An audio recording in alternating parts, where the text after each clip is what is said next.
Friends hello అందరికీ నమస్కారం. ఎలా ఉన్నారు? బాగున్నారు? ఆగండి. ఈరోజు మీ అందరికీ చాలా అంటే చాలా కమ్మటి అరటికాయ బజ్జీ ఎలా తయారు చేసుకోవాలో చూపిస్తాను, చూసేయండి.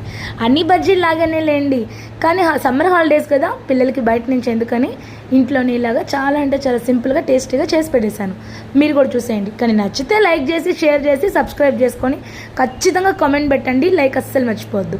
అరటికాయలు వీడియోలో చూపించినట్టు కోసి పక్కన పెట్టుకొని గిన్నెలోకి 1 కప్పు శనగపిండి, 1/2 కప్పు బియ్యపిండి, చిటికెడు వంట సోడా, 1/2 స్పూన్ ఉప్పు, 1/2 స్పూన్ కారం, 1/2 స్పూన్ పసుపు, ఇదిగోండి అల్లం వెల్లుల్లిగడ్డ పేస్టు 1 స్పూన్ వరకు వేసి పిండిని ఈ విధంగా కలుపుకొని వేడిగా కాగుతున్న నూనెలో అటు ఇటు తిప్పి వేసి 5 నిమిషాలు మీడియం ఫ్లేమ్లో ఉంచితే కమ్మటి అరటికాయ బజ్జీ రెడీ.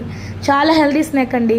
కాకపోతే ఆయిల్లో ఫ్రై చేస్తామనే కానీ అరటికాయలు చాలా మంచిది. అయినా బయటతో వాటితో పోల్చుకుంటే ఇవి చాలా బెటర్ దెన్.